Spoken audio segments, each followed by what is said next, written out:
Hey guys, welcome back to my channel and welcome back to another movie review. This time it's Child's Play, which is a 2019 horror film, remake slash reboot of the 1988 Child's Play movie. And basically it forms a reboot of the entire Child's Play franchise.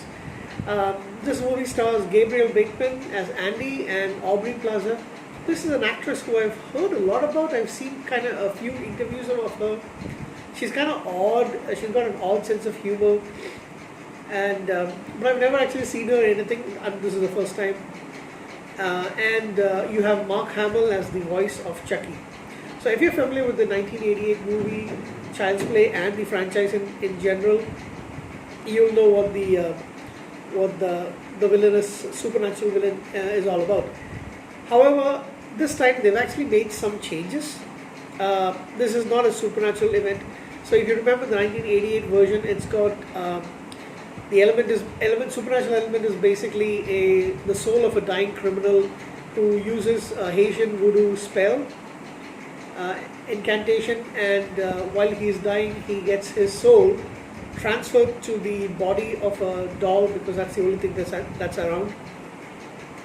And this doll is is bought by the mother of Andy, the kid in the movie, basically. And that movie is, like I said, is actually something I really like. This time, however, it's technology gone bad. So you have a disgruntled worker, no name mentioned, at an assembly factory in Vietnam. He is fired by his supervisor for insufficient work. So he disables all of the safety protocols and fixes the particular doll and then commits suicide. Why? I didn't feel that part was really all that interesting, and I didn't feel that it was actually kind of convincing enough. But why did he kill himself immediately afterwards? Or did the doll kill him? No, I don't think so. I actually think he committed suicide, and that's what the notes actually say for the movie. The doll is then packed and sent to the US. Of course, it has to happen in the US. And Karen, who's a retail worker, she's struggling for cash. She decides to blackmail her boss and take this particular doll. She wants a doll for her son, Andy, who is hearing impaired. He's a 13-year-old boy in this movie. However, this doll is high-tech. It can actually connect with a lot of your technology, so like it can operate your electronic items and electrical items as well. So kind of like a smart device. So that's what it's kind of excuse me, that's what it's actually trying to scare us with. And of course the doll, because the safety protocols are actually off, the doll doesn't really know the right versus wrong. So it shows violent tendencies. The doll names himself Chucky. Andy's initially pretty happy with the doll, but there's a pet cat who scratches Andy, and in retaliation, Chucky, who's imprinted himself onto Andy, strangles the cat. Initially, Andy is able to stop it, but the next day he finds the cat dead, and he hides the fact from his mother. Lies that is actually just lost. But pretty soon, as you can tell, the doll starts getting all these urges to kill things. Shane, who is the boyfriend of Karen, he bullies Andy quite a bit, and he doesn't like the doll at all. So, excuse me.